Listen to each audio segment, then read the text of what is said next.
kind of an important thing in our constitutional order.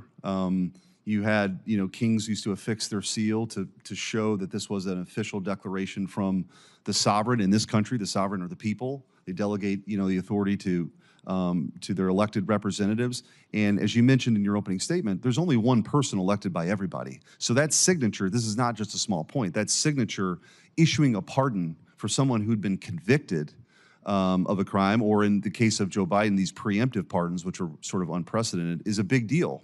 And I think that's part of the reason why we're here today. Mr. Spicer, I wanted to ask you, you alluded to this, but the media is so desperate to make sure President Trump never got back into office. Of course, you saw the lawfare that took place, but then, of course, this narrative that Joe Biden was fine, don't believe your lying eyes, until that they couldn't deny it anymore based on the debate. Could you just kind of compare that to your experience when you were, press secretary for President Trump, to sort of the inquiries that were made daily about his mental acuity versus the inability to do that during the 4 years under Joe Biden? Well, Senator, in many cases, there was no inquiry. They would just run with a story, having guests on that would question his physical or mental acuity, speculate on it, bring guests on that would speculate it. We would often then push back on those kind of stories. That's in vast contrast to the lack of any kind of curiosity that existed throughout the 4 years of President Biden. And I think the difference was they would seize on the simplest thing with President Trump, whereas in President Biden's case, there was multiple issues of physical, mental confusion, him going in the wrong direction, him falling down, him misunderstanding an event, or not being able to finish the sentence. That was never the case with President Trump. They were almost manufacturing instances in his case without actually trying to get to the bottom of a story or inquire within the press office to get our response. They would go with the story, then we'd push back. With Biden, my understanding from the conversations that I would have with the media is they would never ask. They just literally were basically afraid to go there. Senator Cornyn. Professor Harrison, it strikes me when talking about the Autopen, there are really two issues. One is the mechanical use of an Autopen in lieu of an actual signature by the president. But it seems to me that we're confronted with more important or more fundamental issues is, did the president know that the Autopen was being used for that purpose? And so one would be if somebody stole the Autopen and was signing pardons on behalf of the president, but what we're confronted with here is really the capacity of the President of the United States to understand what he was supposed to be doing. And just thinking about other areas of the law where capacity is important, and whenever it comes to people writing a will, let's say, for example, disposing of their property to their children and grandchildren, occasionally there arises the issue of testamentary capacity by the person disposing of their property. And generally speaking, to have testamentary capacity, that person must understand they're signing a will, they comprehend the nature and the extent of their property, they recognize their relationships with potential beneficiaries, and understand how the will disposes of their assets. So why can't we have a similar inquiry into the executive capacity, let's say, of the President of the United States to actually know what he or she is doing? Senator, you're absolutely right that question, whether the president or somebody else who holds official power has the legal capacity to exercise it, is distinct from authentication of documents. Authentication of documents is important, but capacity is another question. With respect specifically to the president, I think the answer there is, and this may be out of the frying pan into the fire kind of answer. The answer there is Article 2 and then the 25th Amendment deal with the situation in which the president is unable to exercise his powers and duties. And I think it's a reasonable inference, although the Constitution doesn't come out and say this, that a president who is not determined to be unable through now what's the 25th Amendment process for making that determination. There's no process in Article 2 itself. The 25th Amendment added something. A president who has not been, pursuant to the 25th Amendment, determined not to be able to exercise the powers and duties of the president, is presumed to have capacity to do that. I say that not on the basis of any sort of, other than practice, that's the way it's been for a couple of hundred years, but I think that is a reasonable inference from the fact that the Constitution does make a provision about what happens when the president's unable, and the 25th Amendment then provides a process to determine by which the president's unable. Mr. Wald, following up on Professor Harrison's answer, the 25th Amendment requires actions by the Vice President and a majority of the cabinet to declare the president incapacitated, incapable of carrying out his or her duties. But there doesn't appear to be any accountability or any remedy when they fail to act as they did in this case. Some have suggested that there may be potential crimes committed by members of the cabinet for failing to act, basically suborning, perjury, forging government documents, impersonating a federal officer, making false statements, conspiracy to defraud the United States, obstruction of justice, wire or mail fraud. Those are all statutes, criminal statutes that are on the books. Do you think there's any application of any of those criminal statutes to the circumstances of the Biden presidency and his incapacity and the failure of those persons, only persons authorized to question that incapacity under the 25th Amendment, the failure on their part to act?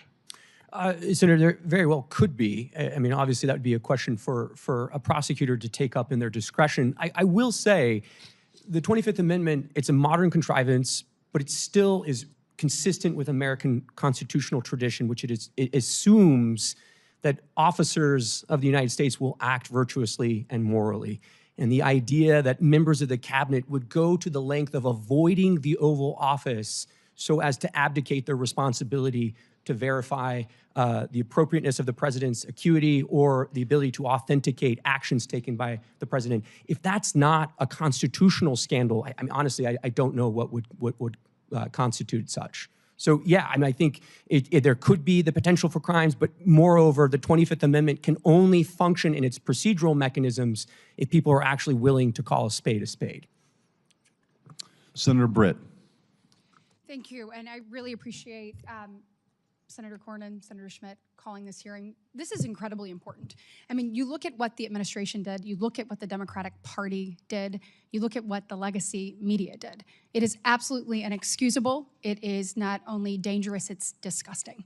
And the American people deserve better. And the fact that we have none of my Democratic colleagues over here, that this entire dais is empty, that what they allowed to happen, that they are not interested in correcting it for the future is absolutely mind-blowing. And so when we're looking at what Joe Biden did while he was in office, you have a disastrous withdrawal from Afghanistan. I mean, leaving equipment, leaving allies, changing the way the world viewed us. You look at an emboldened Russia, Iran. You look at what happened, obviously, with China and those conversations with Joe Biden. You look at millions flooding across our border. You look at a ton of unaccompanied children coming across, hundreds of thousands. You look at hundreds of thousands of Americans dead because of fentanyl poisoning.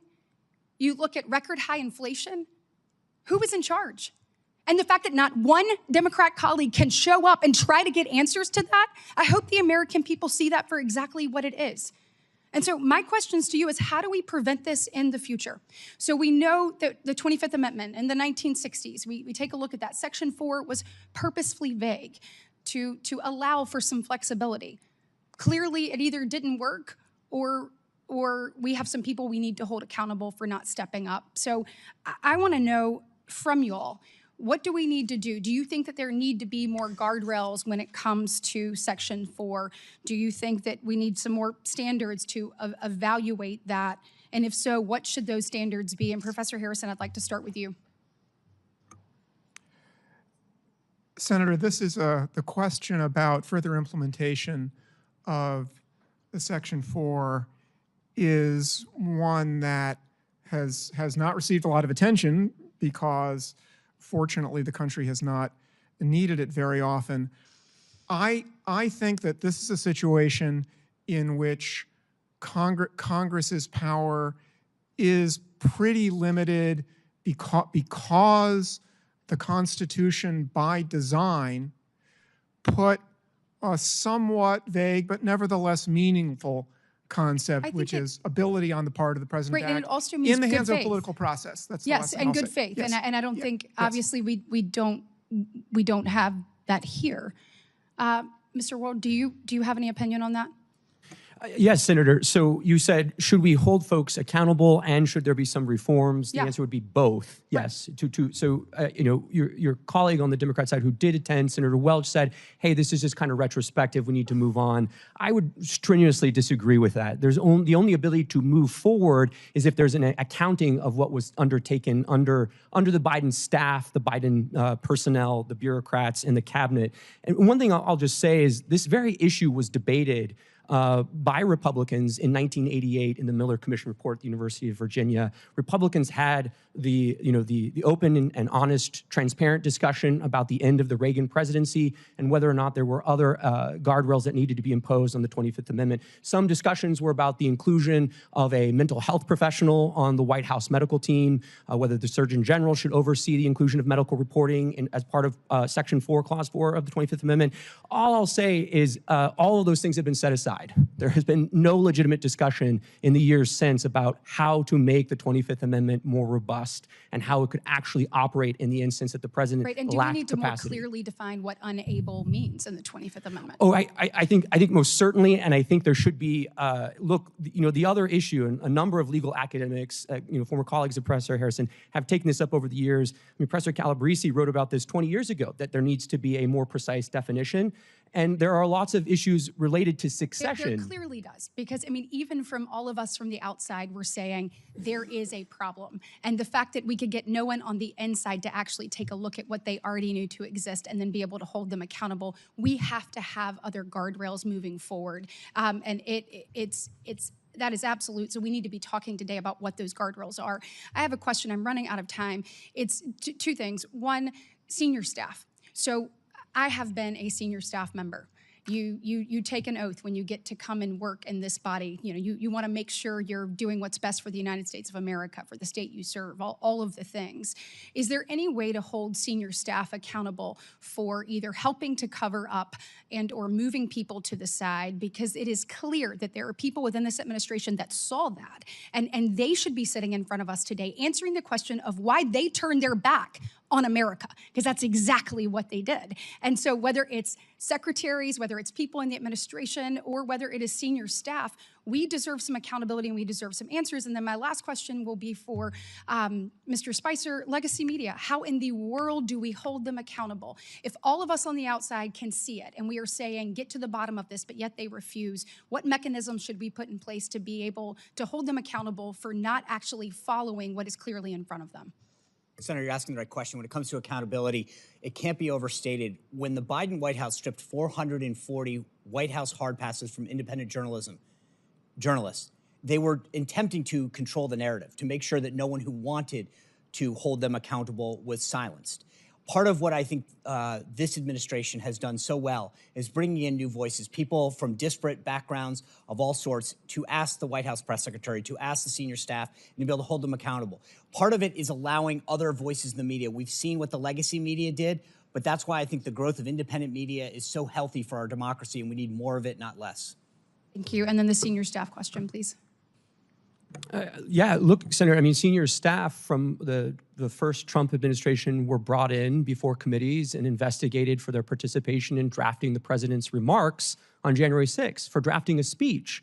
So if there was an effort by senior staff, the Politburo, as they seem to like to have called themselves, if they were purposely distancing cabinet members, evading difficult Q&A with press, all as an attempt to conceal the president's mental acuity, yes, they should be held accountable. Thank you. Thank you. Senator Moody.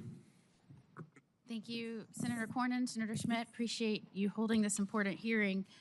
And certainly I appreciated my colleague, Senator Britt's remarks in listing out so many of the failures of the last administration as they played out.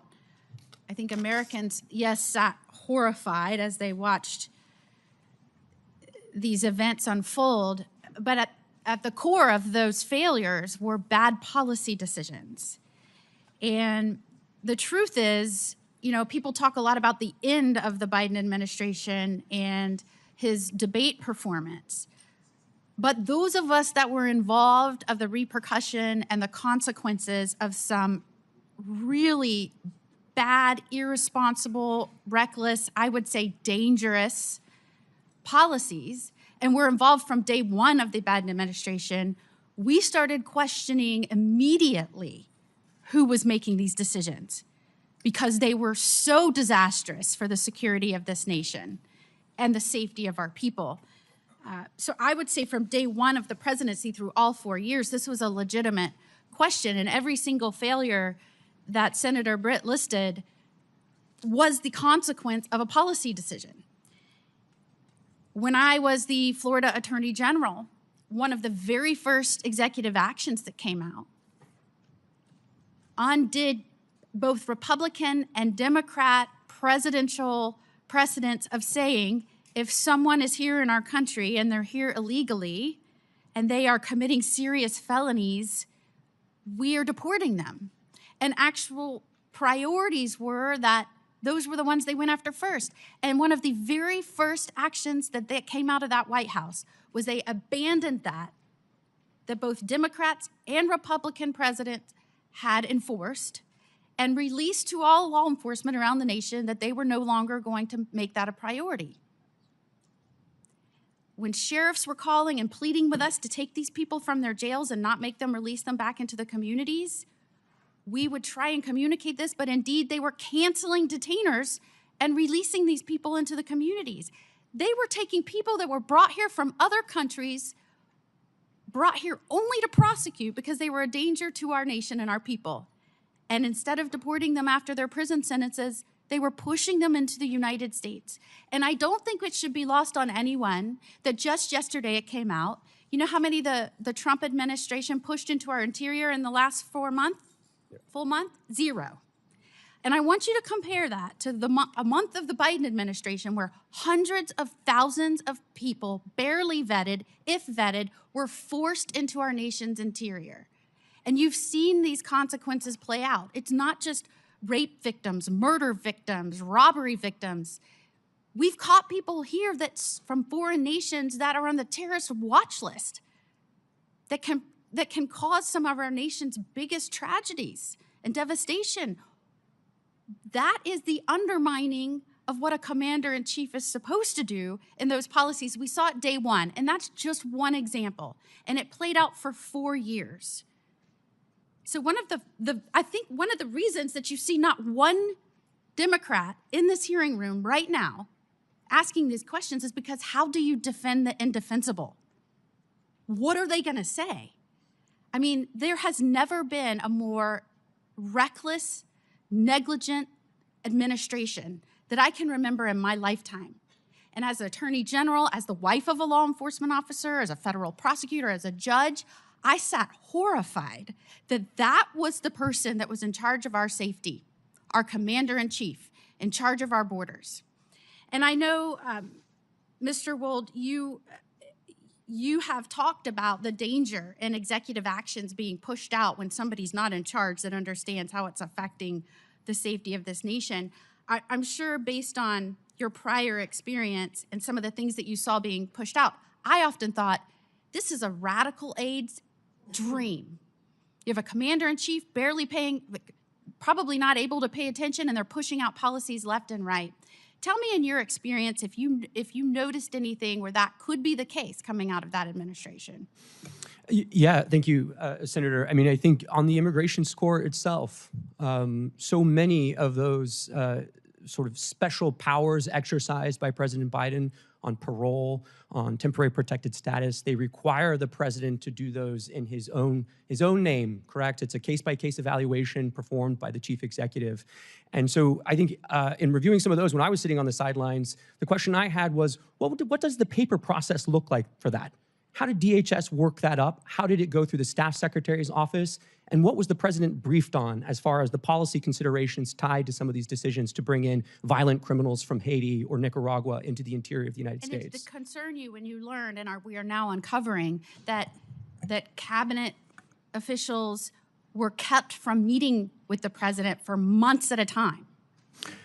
Look, I mean, if you go back through our history, Senator, so Grover Cleveland, Wilson, FDR, JFK, President Johnson, President Biden, it's almost a Democrat sport to keep from the American people the health and acuity of the chief executive. They've been doing this for a long time. But this is of another level, especially as Mr. Spicer was mentioning, the complicity of the national media in obscuring this, but also that cabinet officers would go to the lengths of avoiding interacting with the chief executive because they were fearful that they would have to speak to his diminished capacity.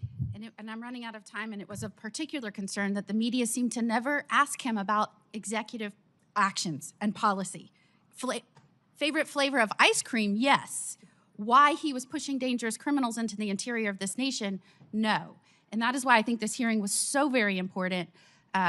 What was coming out of this administration was a radical wish list. And certainly you can see it, what has happened to the consequences playing out right now. And now I think we're all seeing why. Thank you. Senator Blackburn. Thank you, Mr. Chairman, and I'm so pleased. I join my colleague from Florida in saying it is time that we have this hearing. All across Tennessee, I hear from people every single week that say what was really going on in the White House, and why would no one say anything when with your very own eyes you could look at any of the footage and see what was transpiring with President Biden. And I think the fact that many of his own cabinet members knew that he was not fit to serve and that there was a cabal behind the curtain who was making all the decisions. It is so offensive to the American people. And it's not something that is a partisan issue. As I talk with Democrats, many of them have lost faith in what they thought was going to be a very moderate Joe Biden administration, and it turned into be the far left Bernie Sanders version of the Democrat Party that was using the autopen and making decisions and committing our great nation to policies that the American people did not support and would never have supported. And I fully believe that because of that overreach and that flippant attitude that much of his staff had toward the policies of this nation, to people in the administration that chuckled about tossing gold bars off the Titanic. They knew they were going down. They knew they were going to be found out. And they probably knew at some point there would be a hearing like today, and the other side of the dais would be completely empty because no one can defend what they did. Mr. Wold, I want to come to you for a moment and talk about something that was really a disturbing revelation from the Thompson book. And you know, this is part of the thing. Now we're finding out the media was all a part of the joke. They were part of the ruse.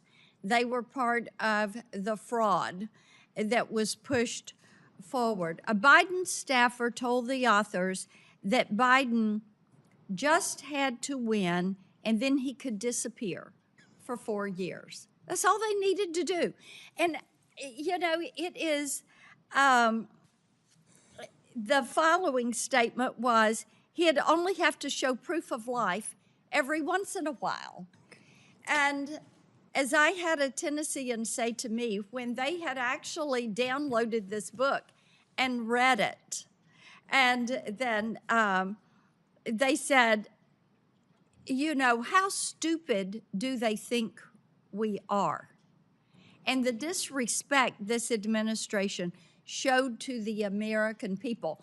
Why is it that the American people appreciate that President Trump goes out and nearly every day is taking questions and answering questions? Is because they have now found out that these staffers were willing to do undemocratic things, as using their term, to keep the president in office, to keep Biden there. They were willing to do undemocratic things, unlawful things. So, Mr. Wohl, let's talk about that behavior and how that undermines the faith of Tennesseans and all Americans in our public institutions, because they could see what was happening, but they were being lied to by people in the White House who were probably then running in their office and saying, well, we pulled it off another day. Yeah, Senator, I mean, this is a theme you've talked about for many years, which is the executive branch is enormous. I mean, there are close to 1,000 employees in the executive office of the president. There are nearly 4 million full-time federal employees throughout the 14 departments that the president oversees. Executive power as accountable to the people of this country really manifests in two ways: the power of the president to remove bureaucrats and to fire them, and to affix his signature to official actions that he undertakes. So when the Washington establishment says something to the effect of, well, democracy dies in darkness, yes, it does when there are staffers, the media, cabinet officials, senior advisors to the president who all create a covering sort of shroud of darkness that obscures who is actually making the decisions. And one other thing I'll just say very quickly, a number of your colleagues on the Democrat side have said, well, there's an OLC opinion here. We don't need to talk anymore. There's an OLC opinion. It says you can use the Autopen. The opening paragraph of that OLC opinion says you can use the Autopen, but only when the president directs that you do so under his decision-making power, right? It is very clear again and again that the president actually has to make the decision. That cannot be delegated to a staffer or an advisor. And there's no indication here that anyone other than staff were making these decisions. Thank you, Mr. Chairman. Thank you. Senator Hawley. Thank you, Mr. Chairman. Thanks to all the witnesses for being here. You know, the visual, sometimes it really is true. A picture speaks louder than words. It's worth 1,000 words. And here, all you have to do is look over at this side of the dais to see that the stone wall continues. I mean, from the party that lied to this nation for 4 years, let's just take a look at some of the things that our colleagues said on the Democrat side when their own Justice Department was concluding that Joe Biden, who, let's not forget, illegally took classified documents and kept them in his garage, in his freezer. I mean, Lord knows where. He just certainly didn't know. Their own Justice Department interviewed the guy and concluded he could not form the requisite mental state to stand trial. He did not have the mental ability to stand trial. And what did our Democrat colleagues say? Vice President Harris says, oh, no, the way that the Hur report characterized the president is so wrong. The president's demeanor is totally fine. Senator Smith, what the Hur said about the president not remembering his son's death, so unfair. Senator Kaine said this is grandstanding. Senator Fetterman said it's just cheap shots. You had other senators saying, Senator Ossoff in February of 2024, saying, and I quote, I found the president to be sharp, focused, impressive, formidable, and effective. In June 2024, Congressman Jeffries insists Biden was, and I'm quoting again, incredibly strong, forceful, and decisive. Where are they now? They don't want to answer for any of those quotes now. They lied to us for 4 years, and we know they lied. They know they lied. It's why they're not here. They don't want to answer a single question. They can't bear to show their faces in public. And you know what? It's right that they can't do that, because the bill of goods they sold this country, they walked this country right into one of the greatest constitutional crises of our history, And now they are afraid to even show up to admit it. These are people, and this is a party that cannot be trusted with power, that cannot be trusted to tell the truth, the most basic truth. They all changed their tunes after Joe Biden debated President Trump, and the whole world could see he couldn't even form a sentence, that running this guy for president again is a form of elder abuse. My, how they changed their tunes after that. Now they can't even show up in public to talk about it. This is embarrassing. But worse than that, it's dangerous. It is dangerous for this country. Mr. Wold, I want to pick up on something you just said a second ago about the OLC and their opinion as to when an autopen can be used. Just be clear about this. Autopen means not signed by the person. Autopen is basically push of a button and it gets signed. OLC says only when the president specifically directs it and it is under his direct authority. Do I basically have that right? That's correct, Senator. So based on the facts we know, did that happen in this case with all of the pardons and clemencies and other giveaways that Joe Biden signed? Assuming that the Biden White House complied with sort of traditional practice of presidential administrations and that there was record keeping either from the staff secretary or others, there should be records to indicate either through covering memorandum or briefing books where the president would have signed his signature authorizing this decision. None of that has come forward. That would be very easy to dispel some of these concerns. And I think what we're seeing here is really the autopen is best understood as sort of a tool of executive convenience. Hold on just a second. You just said something very important. I want to emphasize that. So what you're saying is that there should be, for every time that Biden authorized the autopen, there should be a record of that. And he should have had to have registered his personal consent to using the autopen. Is that basically correct? I think to put it another way, I would say in the policy paper flow to the Oval Office, there should be a record of what documents are presented to the president when and when he gave his assent to the actions that are listed in those documents, whether it's a judicial nomination or it's a statutory response to Congress. Well, I think the answer is we need to get those documents. And I just say to our friends in the media over here, you guys need to be asking for those documents, and we need to be asking for them, Mr. Chairman. We need to see those documents. And the president, the former president now, can certainly choose to release them. I'm sure they're part of his personal papers, right, Mr. Wold? And that's correct. And the first place to start would be the staff secretary's office under President Biden. Oh, so here's the trail. If you want to know, if you want an answer to the question, did Joe Biden actually assent to the use of the autopen and you think of all the people he pardoned, he granted clemency to, murderers, drug dealers, child rapists. Let's find out, did he actually authorize it? There should be a record of it, is what we've learned today. Thank you for that testimony, Mr. Wold. There should be a record of it. So this is a binary question. It's not, oh, we don't know, gee, it's hard to say. No, actually, we can find out. So right now, today, I call on President Biden, former President Biden and his staff, release the documents. You have them, you know you have them, release them. If what you did is legal, and if you're really not embarrassed about it, and you think it was totally constitutional, release the paper flow. Show us the documents where the president authorized the use of the pen for every single pardon and clemency and stay application. Let's see it. Let's see all of it. And if you won't do it, we should subpoena those documents, and we should find out the truth of who was really running the White House, because I think we can see it was not Joe Biden. Thank you all for being here today. Mr. Wold, thanks for your testimony. Senator Kennedy. Thank you, Mr. Chairman. Gentlemen, I want to try to separate policy and politics for a second. I know it's hard to do around this place, but I thought Senator Cornyn made a very good point in his opening remarks. I think Senator Schmidt made the same point that the policy here is very important. And I want to ask you your opinion on the policy. Professor, tell me briefly, I know you came to talk about autopens, but tell me briefly about the 25th Amendment.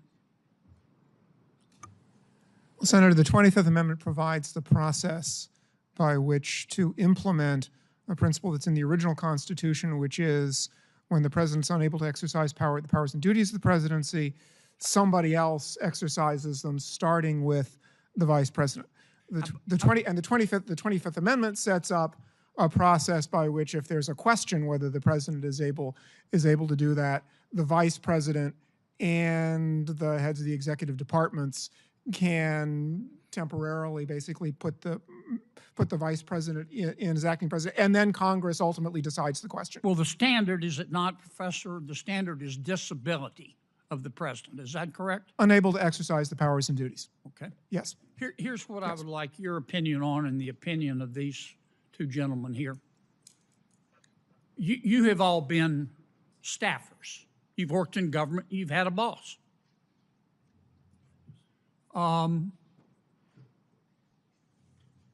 in Mr. Spicer's case, his boss was the President of the United States.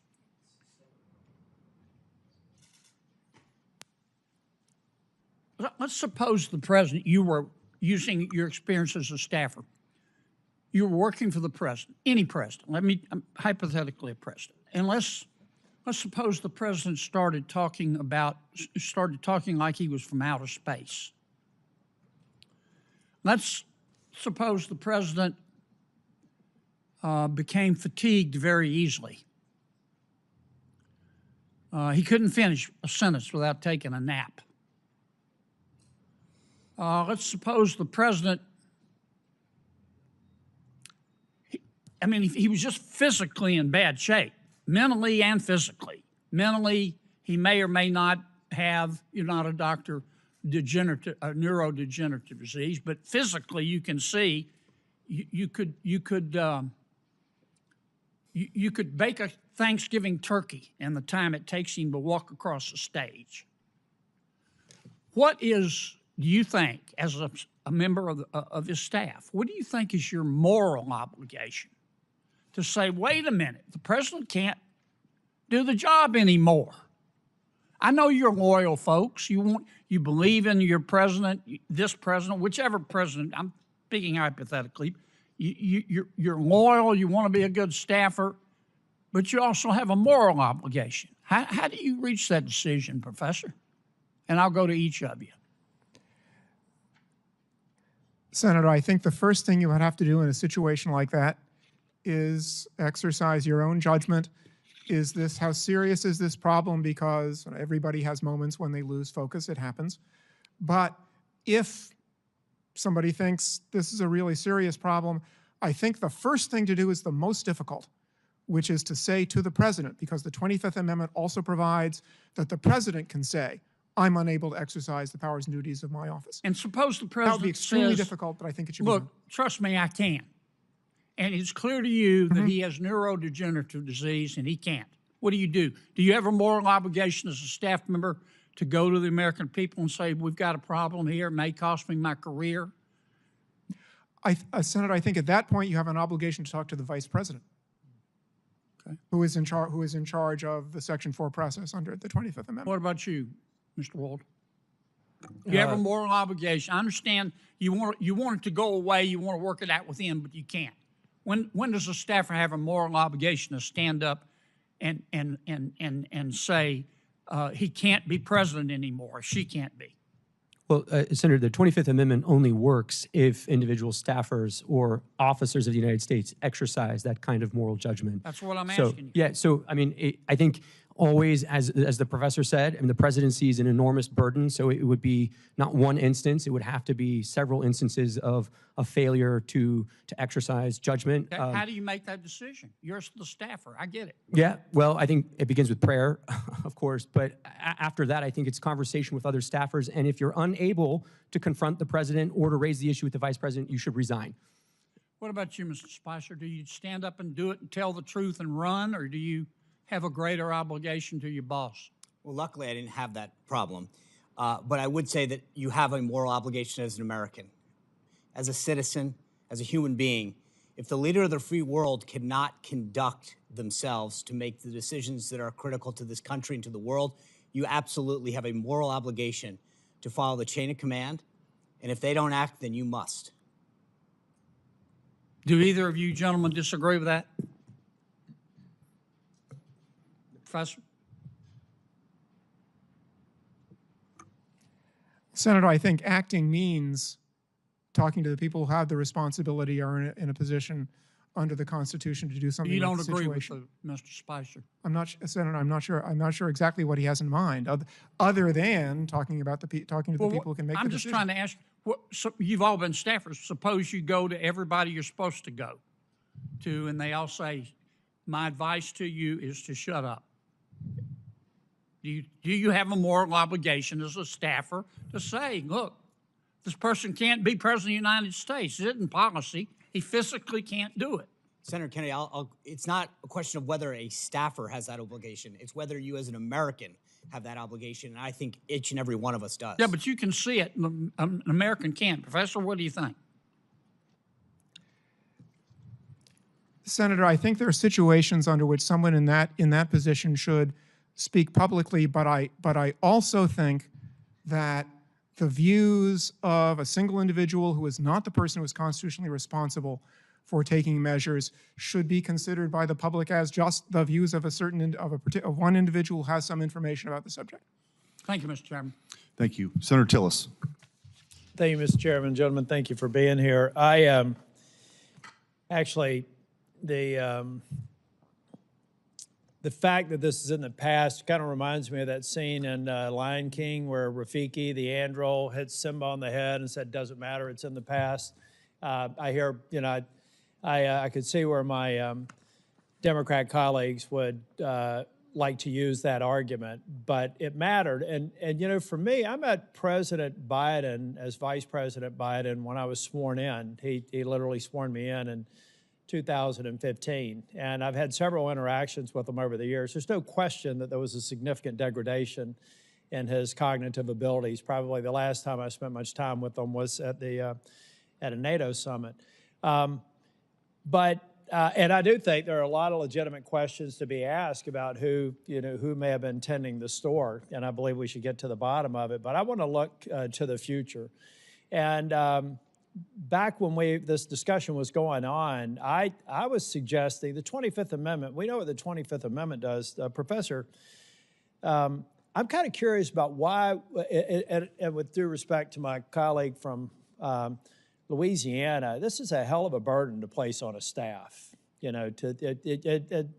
Spicer, you've been in the White House. Can you imagine how heavy that would be and how unlikely it would be for you to be successful as an individual staff member? But Professor Harrison, I'm thinking more along the lines of what you see in boardrooms all the time about annual evaluations of the CEO or board members. What about the concept of something short of triggering the 25th Amendment, where the cabinet members, hand-selected members of the president, confirmed by the Senate, maybe on an annual basis, have to have an attestation that based on their work with the President of the United States, that he is mentally capable, fit, and the same way that we have boards make those decisions about board directors and CEOs. What would be wrong with some sort of a report or attestation to Congress from the cabinet member saying this man or woman is good to go, and it would be it would be perjury to Congress if they ended up covering up and history proved that? What's wrong with something like that as we're looking forward? Senator, I would be, and maybe I am sort of being unduly protective of the independence of the other two branches, but well, that's sort of why I want to leave it in the. That's why all I want is the cabinet to truthfully attest to the fact that their boss is of sound mind and body, and unless they lie, it's not an issue. Senator, it's an Article 2 responsibility to report to Congress like so many other things. What's wrong with that? I think it would be a very good idea for the president to create a process like that. My concern is the thought of Congress making such a process mandatory, especially in light. Well, I'm trying to figure out the consequence, because arguably, I find it hard to believe that there were members of the cabinet that didn't go, you know what, we love this guy, he appointed us to this position, but he's missing a step. And they're refusing to. This is not about any one person. This country, this is about 340 million people in this country. No one of us should think that we should somehow be given a break if we're missing a step. So all I'm saying is you got to report honestly to Congress that the President of the United States, in your opinion, is absolutely demonstrated sound mind and body. It's like no other testimony. It'd be no different than us having them before the committee and say, is the boss okay? And if they lied, they'd be perjuring themselves. So what's the difference between that and some sort of a pro forma report that I'd be willing to subject the current president to, and then we'd have it for all the future presidents? What would be wrong with that? Senator, again, I think the problem there is The Constitution has created a process for that, and that's the 25th Amendment, and that suggests that Congress can't create another process. Now, I do think that the point you're making today is part of a political process that might lead presidents to create a system like that on their own, which might enhance the people's confidence. About to run out of time. Mr. Spicer, what do you think? Senator, the president normally goes under a routine physical every year. In the case of President Biden, it was Dr. O'Connor who affirmatively stated his fitness for office. The doctor is probably the most competent person to attest to the president's fitness for office. The doctor should be held accountable for stating in the affirmative that President Biden was fit for office. Thank you. Thank you, Mr. Chair. Thank you. Senator Cruz. Thank you, Mr. Chairman. The Biden administration may go down in history as the most brazen constitutional fraud in American history. A Potemkin presidency fronted by a failing puppet with staffers behind the scenes pulling the strings. This is not political hyperbole. The American people saw it with their own eyes during the June 2024 debate. Numerous times, Biden stood frozen behind the podium, mouth agape, eyes frozen and unblinking. When he did speak, his words were confused and disjointed. I said that night, this is the most consequential presidential debate in history because it will result in one of the two candidates being removed from the ballot. That was exactly right. And following that debate, the Democrats recognized the collapse. They pulled out their knives and took out President Biden like Caesar on the Ides of March. For all of their strutting about, protesting that they support democracy, not a one of them gave a damn about democracy when they pulled Biden off the ballot and dropped Kamala Harris in without a single Democrat primary voter voting for him. And you know what? Not a single Democrat is here today because not a single one of them gives a damn about the fact that they lied to the American people for 4 years. They knew. Every one of them knew that Joe Biden was mentally not competent to do the job. The White House press secretary, she knew when she stood in front of the American people and lied over and over and over again, and they're not here because they can't defend themselves. It wasn't a surprise. For 4 years, the White House hid President Biden from Republican senators, would not let him meet with us. He served 40 years in this body. We all know him. And they deliberately lied. And by the way, Jake Tapper had a bombshell book exposing the incredible scandal that Biden's mental decline was covered up by Jake Tapper.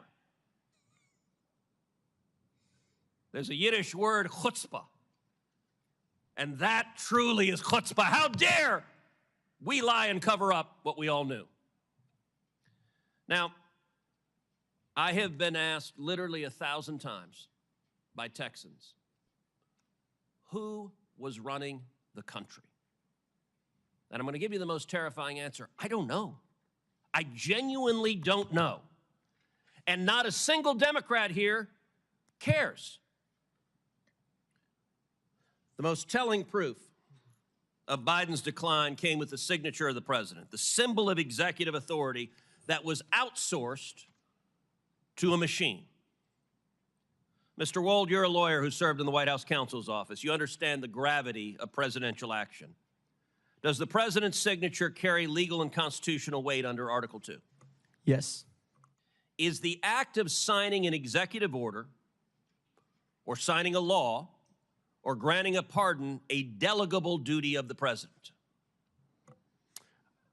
So in that opinion in 2005 from OLC, they said essentially that an autopen could be used by a subordinate, but the president's determination as to sign the document can never be delegated. Can that authority be transferred to a staffer or a machine without the president's explicit authorization? Never. And if you look at the statistics are stunning. In 2021, President Biden issued 78 executive orders. None were signed with an autopen. That first year of the presidency, Biden, I suppose, was relatively lucid, and 78 executive orders he signed by hand. The second year, however, we see the Autopen emerge. The first Autopen executive order was issued on July 15th, 2022. After that day, 100% of the executive orders issued in 2022 were signed by an Autopen. In 2023, Biden issued 24 executive orders. 16 were autopenned. In 2024, Biden issued 19. 14 were autopenned. In 2025, Biden issued 14 executive orders. Every single one was autopenned. Mr. Wald, let me ask you as a legal matter, if there's a law that's passed both houses of Congress and it goes to the White House, and a staffer autopens signing that law without the president's authorization, is that law legally passed and signed into law? No. If an executive order is issued and a staffer autopens it without the president's authorization, is that executive order legally binding? No. And if a pardon is issued from the President of the United States and a staffer autopens it without the president's authorization, is that pardon legally binding? No. Under the Biden White House, the ceremonial song, Hail to the Chief, was effectively replaced with Hail to the Pen. And it was an outright assault on democracy. And every reporter covering this ought to ask, why doesn't a Democrat care? We heard about the moral responsibilities of a staffer. How about an elected senator who knows damn well that if we get into a war and Iran is preparing to fire a nuclear weapon at the United States, that the commander-in-chief is busy playing with his Jell-O and is not competent to defend ourselves? And every member of the cabinet, the chief of staff, the press secretary, and the members of Congress who lied about this on a daily basis with the press's complicity, they are all responsible for subverting democracy. Senator Cornyn. Professor Harrison, we've talked about the mechanics of the 25th Amendment whereby an incapacitated president would be removed. But it strikes me that ultimately it happened, albeit not before the end of President Biden's full term. What we saw happen after the disastrous debate in the summer of 2024 is basically an exercise of the powers of the 25th Amendment by the political elites in the Democratic Party to get President Biden not to run again and to substitute Kamala Harris for him as the Democratic nominee for president. So, Mr. Spicer, maybe the mechanics were a little bit different. Maybe the timing was not the same, but doesn't that demonstrate the capacity of the leadership of the Democratic Party, of the Biden family, of the senior staff and the president's administration to be able to convince the president that he no longer was capable of serving and needed to step down? Senator, the left and their friends in the media like to throw around terms like threats to democracy, constitutional crisis. And if we don't have confidence in the leader of the free world making decisions, that truly is the definition of a constitutional crisis and the threat to democracy. So for all of these folks to stand up here and use those phrases over and over again and then not have the desire to show up, to understand what's happening, to stand up at the time, as we discussed earlier, whether it was a staffer or a cabinet member, to literally avoid going to the Oval Office. And in the case of the media, to avoid the questions that were so clearly obvious to the rest of America, shows that they were more concerned with power and preserving that power and an agenda than they were at really caring about the Constitution and democracy. I agree that that is the clear conclusion. And obviously they decided to do it only at such a time as that ability to wield power was coming to an end if, in fact, President Biden had remained the nominee of the Democratic Party and then ran against and lost to President Trump. These folks would be out of luck and out of power, so they decided to act under that circumstance. Senator, you look at a lot of these decisions, and it was pretty clear that there was a handful of folks at the top of the Biden administration and Biden White House that had been around him for decades, where all of that information funneled. So I mentioned before, there are approximately 25 senior White House staffers that have the rank of assistant to the president. Those are the highest White House staffers.